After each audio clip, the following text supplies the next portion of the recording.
커피가 바뀐다고 부자 되지 않습니다. 진짜 격차는 딱 하나에서 벌어집니다.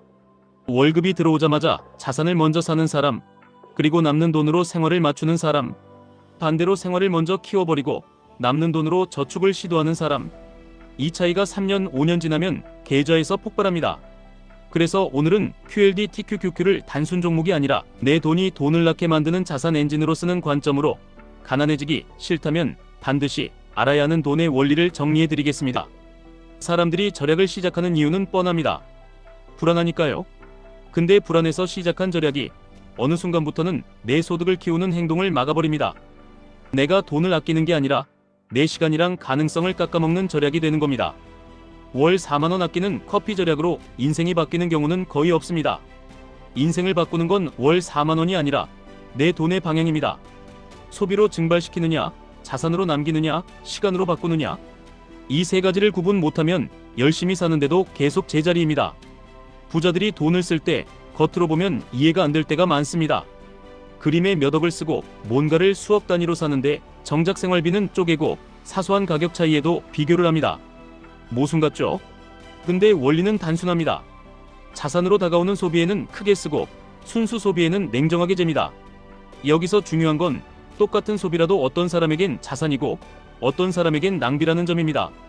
어떤 분은 옷이 자산입니다. 사업을 하는데 신뢰와 포지셔닝을 만들고 계약성 사유를 올려주면 그건 자산이 됩니다. 반대로 그냥 보여주기만 위한 옷이면 그건 소비입니다. 결국 돈은 내가 어떤 포지셔닝에 있느냐에 따라 같은 지출도 의미가 갈립니다. 여기서 첫 번째 원리. 돈은 시간을 압축하는 데 써야 합니다. 시간은 되돌릴 수 없습니다. 그런데 대부분은 돈을 쓸 때 단지 편리함만 봅니다. 진짜는 편리함이 아니라 시간입니다. 예를 들어 내가 어떤 일을 혼자 독학으로 6개월 걸릴 걸 돈을 내고 커리큘럼과 코치를 통해 2개월로 줄일 수 있다면 그 차이는 4개월의 시간입니다. 그 4개월은 다시 소득으로 바뀌거나 실력을 올리거나 투자 판단을 더 정교하게 만드는 시간입니다. 돈이 많은 사람일수록 시간을 사는 소비가 많아지는 이유가 이거입니다. 내 시간 가치보다 더 싼 비용이면 그건 망설일 이유가 없습니다.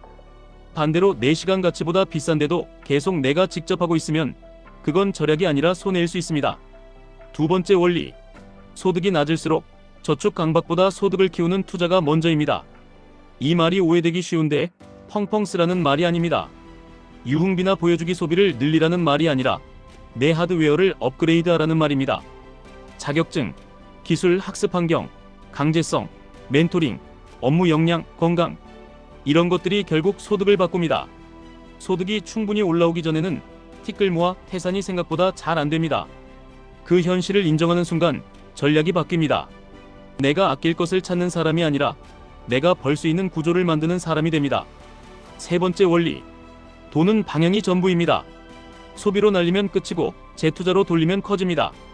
같은 100만원도 한 번 쓰고 사라지는 100만원이 있고 다음 달을 더 쉽게 만드는 100만원이 있습니다. 재투자라는 건 꼭 사업만이 아닙니다. 내 역량 투자도 재투자고 장기 자산을 쌓는 것도 재투자입니다. 그리고 여기서 QLD TQQQ가 등장합니다. 많은 분들이 QLD TQQQ를 단순히 고위험 종목으로만 봅니다. 근데 관점을 바꾸면 이건 내 소득이 시간을 통해 쌓인 뒤 그 소득을 자산으로 전환해주는 장치입니다. 월급이 들어오면 생활비가 먼저가 아니라 자산 매수가 먼저입니다. 그 다음 생활이 따라오게 만드는 겁니다. 이게 자산 엔진입니다. 다만 여기서 함정이 있습니다. QLD TQQQ를 자산 엔진으로 쓰려면 절대 하면 안 되는 게 하나 있습니다. 남의 소비 수준을 따라가면서 QLD TQQQ를 같이 하는 겁니다. 이건 계좌가 못 버팁니다. 특히 SNS가 문제입니다. SNS는 모든 사람의 최고의 순간만 모아놓은 공간입니다. 50만원 밥 먹은 날만 올라오고 김치찌개 먹은 날은 안 올라옵니다. 그런데 사람은 눈으로 보는 걸 기준으로 정상치를 잡습니다. 그러면 내 현실에 없는 소비가 내 머릿속에 정상 소비로 자리 잡습니다.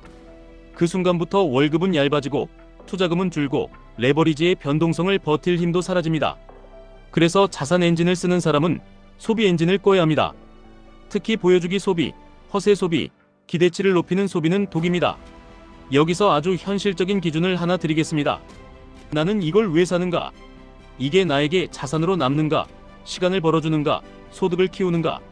이 셋 중 하나라도 명확하면 쓰셔도 됩니다. 셋 다 아니면 그건 대부분 순수 소비입니다. 순수 소비는 나쁘지 않습니다. 문제는 순수 소비를 습관처럼 키우는 겁니다. 습관이 되면 생활 수준이 올라가고 생활 수준이 올라가면 투자 여력이 사라집니다. 그리고 생활 수준은 나이 들수록 줄어들지 않고 오히려 늘어나는 경우가 많습니다. 그러니까 초장기의 기준을 잡아야 합니다. 지금 못 잡으면 나중에 더 어렵습니다. 그럼 QLD, TQQQ는 어떻게 연결해야 현실적이냐? 핵심은 한 방이 아니라 지속입니다. 레버리지의 장점은 상승장에서 복리의 속도를 올려주는 겁니다. 단점은 하락장에서 멘탈을 흔드는 겁니다. 그래서 전략은 단순해야 합니다. 첫째, 매달 들어오는 돈에서 자동으로 자산 매수 비중을 고정합니다. 둘째, 시장이 흔들릴 때는 추가 매수를 욕심내지 말고 미리 정한 원칙대로만 움직입니다. 셋째, 생활비는 투자 후에 맞춥니다. 이 순서를 뒤집는 순간 QLD, TQQQ는 엔진이 아니라 폭탄이 됩니다. 레버리지는 원칙이 곧 생명입니다. 그리고 하나 더 많은 분들이 놓치는 포인트가 있습니다. 안정적인 소득은 투자의 객관성을 지켜주는 안전벨트입니다. 소득이 끊기면 판단이 흔들립니다. 원칙을 지키기 어렵고 단타 유혹이 커지고 손실을 만회하려는 조급함이 올라옵니다. 그래서 가능하다면 안정적인 급여 소득을 유지하면서 QLD, TQQQ 같은 자산 엔진을 돌리는 게 훨씬 강합니다. 뒤로 물러설 공간이 생기면 버틸 수 있고 버티면 결국 확률 게임에서 이길 가능성이 올라갑니다. 투자에서 대부분은 실력보다 생존이 먼저입니다. 이제 반대로 오래 가난해지는 소비 습관도 정리하겠습니다. 첫째, 유흥비를 극도로 쓰는 습관입니다. 물론 모든 사람이 다 그런 건 아닙니다. 하지만 장기적으로 보면 유흥비를 크게 쓰는 습관은 생활을 무너뜨릴 확률이 높습니다. 둘째, 작은 돈을 계산하지 않는 습관입니다. 큰 돈을 쓰는 데는 과감하면서 작은 돈의 누수가 습관으로 쌓이면 결국 큰 곳에서도 무너집니다. 셋째, 주제에 안 맞는 소비입니다. 내 소득과 자산의 베이스에 비해 과한 차, 과한 명품, 과한 보여주기 소비. 이건 기대치를 올려버리고 기대치를 맞추느라 다음 소비가 강제됩니다. 한번 시작하면 끝이 없습니다. 그래서 정말 플렉스를 하더라도 스스로에게도 그리고 주변에도 이건 특별한 이벤트라고 선을 그어두는 게 오히려 마음이 편합니다. 자주 받는 질문도 미리 정리하겠습니다. 레버리지는 위험하니까 하지 말아야 하는 거 아닌가요? 위험합니다. 그래서 원칙 없이 하면 안 됩니다. 하지만 위험하다고 무조건 피하면 내 소득이 자산으로 전환되는 속도도 느려집니다. 결국 중요한 건 내가 감당 가능한 방식으로 지속 가능한 규칙으로 쓰는 겁니다. 레버리지를 하든 안 하든 돈의 원리는 똑같습니다. 자산을 먼저 사고 생활을 그 뒤에 맞추는 사람만 계좌가 커집니다. QLD와 TQQQ 중에 뭘 선택해야 하나요? 이건 본질적으로 레버리지 배수와 변동성의 차이입니다. 더 중요한 건 선택이 아니라 운영입니다. 내가 흔들릴 때도 계속할 수 있느냐? 그리고 내 생활이 투자금을 침범하지 않게 만들었느냐? 선택보다 구조가 우선입니다. 하락장이 오면 어떻게 해야 하나요? 하락장은 누구에게나 옵니다. 하락장을 없애는 방법은 없습니다.